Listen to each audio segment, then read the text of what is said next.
Israel की सेना ने अपने 4 योद्धाओं को धरती के भीतर भेज दिया है। 500 किलोमीटर लंबी सुरंगें और सुरंगों में दौड़ते आईडीएफ के नेवले दुनिया को दिखा चुके।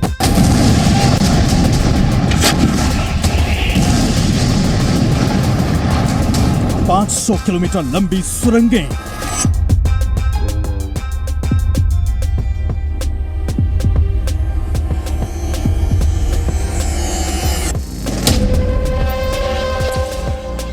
सुरंग में दौड़ते आईडीएफ के नेवले,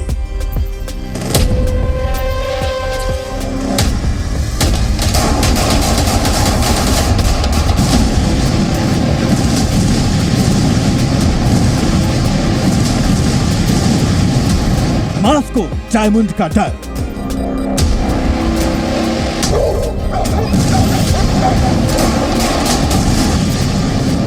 $311 मील यानी 500 किलोमीटर लंबा सुरंगों का मकड़जाल गाजा पट्टी की जमीन के भीतर हमास ने सालों से बिछाया हुआ है। युद्ध के 32वें दिन अब इन सुरंगों को पूरी तरह से तबाह करने के लिए इजराइल की सेना ने अपने 4 महायोद्धाओं को धरती के भीतर भेज दिया है। आपको बता दें कि बीते 24 घंटे में हमास के 450 से ज्यादा ठिकानों को तबाह किया जा चुका है, जबकि हमास का एक खूंखार कमांडर जमाल मूसा भी इजराइल की सेना ने मार गिराया है। खबरों के मुताबिक जमीनी लड़ाई में अब तक इजराइल के भी 29 सैनिक मारे गए हैं। इजराइल की सेना के सबसे बहादुर योद्धा हमास की सुरंगों के भीतर घुस चुके हैं। आपको बता दें, इनमें से सांप के फन को कुचल देने वाली यूनिट वीजल कमांडो है, जबकि यालोम डायमंड कमांडो यूनिट भी सुरंगों की चीर फाड़ करने में माहिर है।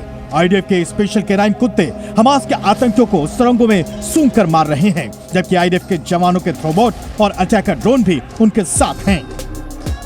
यही नहीं, इजराइल के टैंक और बुलडोजर भी खुफिया जानकारी मिलते ही हमास के आतंकियों को जमीन के भीतर ही मौत की नींद सुला देते हैं। दरअसल 7 अक्टूबर के हमले के बाद से इजराइल पर बंधकों को छुड़ाने के साथ साथ हमास के खात्मे का दबाव बना हुआ है। जहां कहीं भी हमास के आतंकी दिख रहे हैं, इजराइल की सेना उनकी सुरंगों को घेरकर उन्हें मारने में जरा भी देर नहीं कर रही। हाल ही में इजराइल की सेना गाजा के अस्पताल के भीतर ही हमास की सुरंगों के होने के सबूत दुनिया को दिखा चुकी है। इन सुरंगों के मकड़ जाल को पूरी तरह से तबाह करने के लिए इजरायली सेना के कमांडो सुरंग में घुसकर हमास के आतंकियों को ढेर कर रहे हैं। इसके लिए खास फोर्स विजुअल यूनिट बनाई गई है। इनकी ट्रेनिंग सिर्फ और सिर्फ सुरंगों में ही अंडरग्राउंड ऑपरेशन करने के लिए हुई है। हमास ने गाजा के भीतर गाजा मेट्रो बनाया हुआ है, जो अब तक इजराइल के लिए चुनौती बना हुआ था। हमास की सुरंग के मकड़ जाल को तबाह करने के लिए खास कॉम्बैट इंजीनियरिंग यूनिट भी सुरंगों के भीतर चल रही है, जो इन सुरंगों के जाल, नक्शे और उनकी बनावट का सही आकलन करते हैं और उसे जमीन के भीतर धुआं कर देते हैं। इस काम में तो समूर और ओकेट्स यूनिट भी मदद कर रही है। ये सुरंगें करीब 70 मीटर जमीन के भीतर हैं। आईडीएफ के केनाइन कमांडो भी हमास के खूंखार से ज्यादा खतरनाक बने हुए हैं। हमास की बनाई रहस्यमयी सुरंगों की भूल भुलैया में इन कुत्तों ने हमास को ही नौच खाया है। इन कुत्तों को नकली सुरंगें बनाकर ट्रेनिंग भी दी जाती है, जबकि अब आईडीएफ ने ट्रोबॉट नाम के रोबोट और ड्रोन को सुरंग के भीतर ले जाकर हमास के आतंकियों को जहन्नुम पहुंचाने का प्लान बना लिया है। आमतौर पर अमेरिका भी अपनी सबमरीन में इनका इस्तेमाल करता है। हाफिज सईद अपने आतंकियों को किस तरह से तैयारी करा रहा है? पाकिस्तान हिंदुस्तान के खिलाफ हमास स्टाइल में हमले की प्लानिंग कर रहा है। आतंकियों से मुठभेड़ चली थी, 9 आतंकी ढेर हुए थे, कसाब को जिंदा पकड़ा गया था। यह दिखाने का मकसद यह है कि उसके बाद से हम अपने कोस्टल एरियाज जो है यानी समुद्र तट है, वहां की हमने निगरानी बढ़ा दी है। अब यहां से आना असंभव है, क्योंकि हम एक बार सबक ले चुके हैं। अब नया तरीका अपना रहे हैं, हमास स्टाइल। हमारी खुफिया एजेंसियां किस तरह से काम करती हैं, हमारे साथ एक्स रॉ ऑफिसर जुड़ रहे हैं RSN सिंह साहब। सिंह साहब, हमने मोसाद के बारे में बताया, आपको लगता है कि हमारी खुफिया एजेंसी रॉ मोसाद से कहीं ज्यादा बेहतर है और पूरी तरह से तैयार है हमास स्टाइल में हमले का जवाब देने के लिए? पाकिस्तान की और भी कोई दहशतगर्दी संगठन जैसे जैश ए मोहम्मद, ये सही नहीं है, ये तुलना बिल्कुल गलत है, क्योंकि दोनों के जो परिस्थिति हैं वो अलग अलग है। आपको मालूम होना चाहिए कि हमारे पाकिस्तान के साथ बॉर्डर के दो सेगमेंट हैं। एक तो इंटरनेशनल बाउंड्री का सेगमेंट है जहां पर BSF तैनात है, और दूसरा सेगमेंट लाइन ऑफ कंट्रोल पे है जहां पे हमारी सेना तैनात है। तो वो टनल से एक दो आदमी निकल जाए या NOC से एक दो आदमी निकल जाए, लेकिन इस मात्रा में जिस तरीके से ये हमला हुआ और जिस तरह से लोगों को किडनैप करके उनको अगवा करके ले गया, उनको रेप किया गया, उनको बंदी बनाया गया, ये हमारे संदर्भ में ये बिल्कुल असंभव है। ये कोई हमास की इंटेलिजेंस नेटवर्क का ये नहीं था। उन्होंने इसका उनकी इंसानियत का फायदा उठाया, हम यूं कहें। इसके इजराइल पर हमले से खुश है हाफिज सईद को एक तरीका समझ में आ गया है कि इस तरीके से भी आतंकी हमला किया जा सकता है। हाफिज सईद अपने आतंकियों को बाकायदा ट्रेनिंग की तैयारी कर रहा है। अगली तस्वीर दिखाइए। इस तरह से आतंकी हमले की ट्रेनिंग लश्कर को दिया जा रहा है। देख रहे हैं आप, जिस तरह से ग्लाइडर से उड़ उड़कर ये आतंकी इजराइल में घुसे थे, बॉर्डर पर घुसे थे। ये जो तस्वीरें आपने देखी होंगी अपनी टेलीविजन स्क्रीन पर, ये अपने आप में पहली बार इस तरह से आतंकी हमला किया गया जब बॉर्डर में कूद कर उड़ कर ग्लाइडर से, पैराग्लाइडर से आतंकी पहुंचे। हाफिज सईद कुछ इसी तैयारी में है भारत के खिलाफ। अब सवाल यह है कि आखिर कैसी तैयारी कर रहा है हाफिज सईद, अपने आतंकियों को किस तरह से तैयारी करा रहा है। खबर यह है कि जैसे हमास ने इजराइल में हमला किया, इसी तरह लश्कर भारत में हमला करे। ये रिपोर्ट देखिए।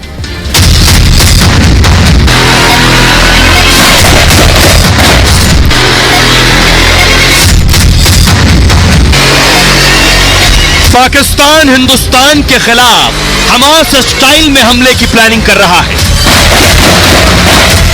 आतंकी हाफिज सईद हमास की तरह भारत में घुसने की तैयारी में लगा है। जैसे हमास के आतंकी गाजा से उड़कर इजराइल पहुंच गए, वैसे ही लश्कर पाकिस्तान से हवा में उड़कर अपने आतंकियों को भारत में भेजना चाहता है। हर दूसरे दिन पाकिस्तान में हाफिज के करीबी को कोई अज्ञात ठोक रहा है। इस बात से हाफिज बौखलाया हुआ है। इजराइल के हमले से हमास की कमर कितनी टूट गई है, इसके बारे में हमास के कमांडर ने बताया।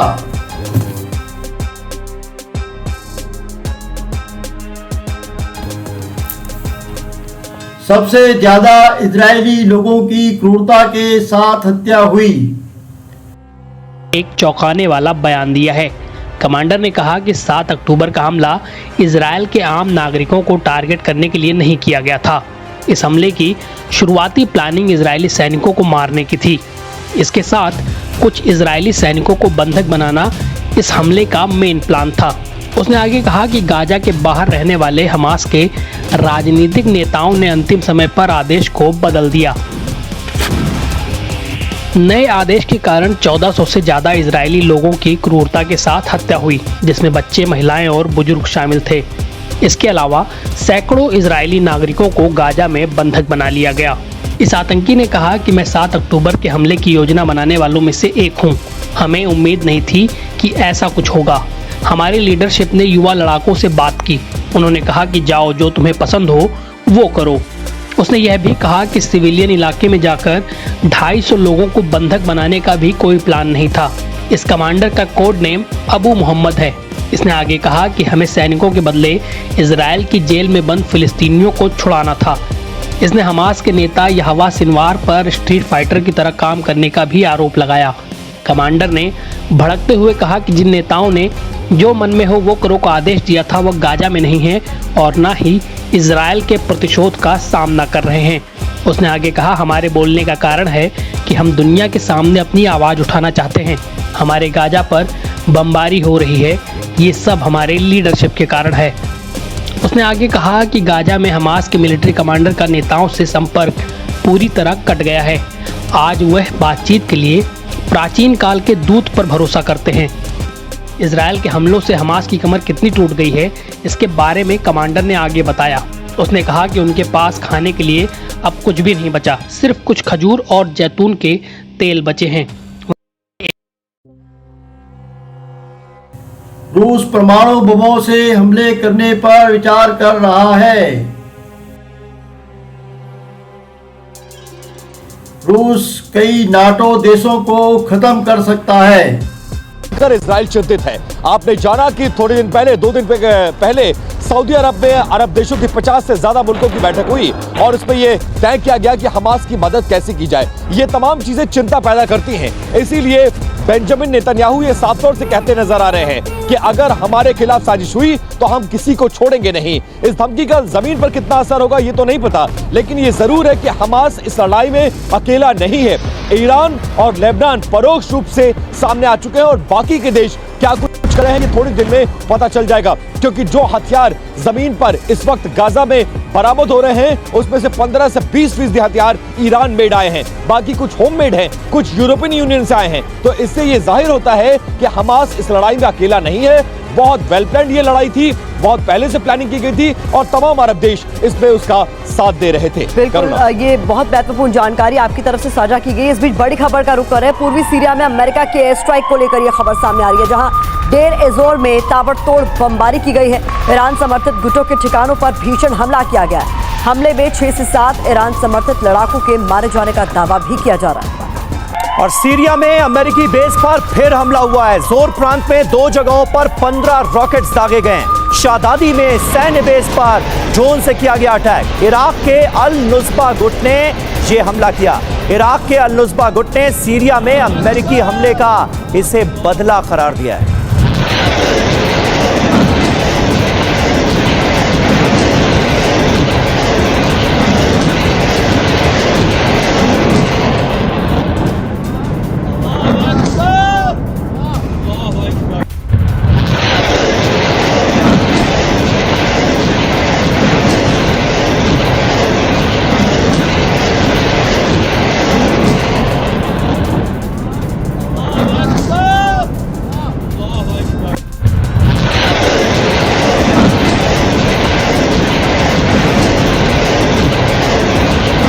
और इस बीच आपको बता दें, वेस्ट बैंक से भारी संख्या में पलायन की खबर भी सामने आ रही है, जहां इजरायली पोस्ट पर गाड़ियों की कतार नजर आई। तुर्करम नेबलिस पेयर पोस्ट पर भीड़ नजर आई है। तस्वीरें भी आप तक पहुंचाएंगे हम, जहां पर लगातार हो रहे हमलों का नतीजा है कि भारी संख्या में लोग अपना घर बार छोड़ रहे हैं। ये देखिए, आप गाड़ियों का लंबा काफिला नजर आ रहा है। वेस्ट बैंक से ये तमाम लोग पलायन कर रहे हैं।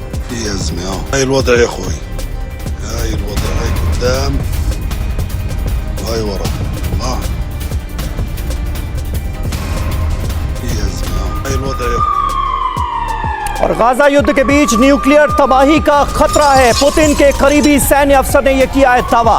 रूस नाटो में किसी भी वक्त परमाणु युद्ध मुमकिन है। रिटायर्ड कर्नल मिखाइल का बहुत बड़ा दावा सामने आया है। इसी हफ्ते रिटायर्ड हुए कर्नल मिखाइल ये दावा कर रहे हैं नाटो देशों को परमाणु हमले से खत्म कर सकता है। रशिया परमाणु बमों से हमले पर विचार कर रहा है। रूस कई नाटो देशों को खत्म कर सकता है। रशिया ये दावा कर दिया गया है।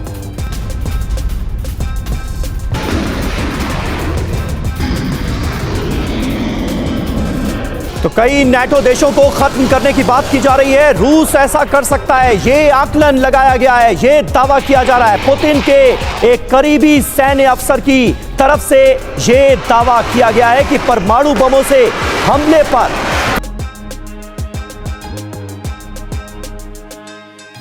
इजराइल और ताइवान ने 1 लाख वर्कर भारत से मांगे। वर्कर आके ताइवान में काम कर रहे हैं। 1 लाख पहुंचे इजराइल और 1 लाख पहुंचे ताइवान। अब आप सोच लीजिए भारतीयों को कितना एक्सपोजर मिलेगा।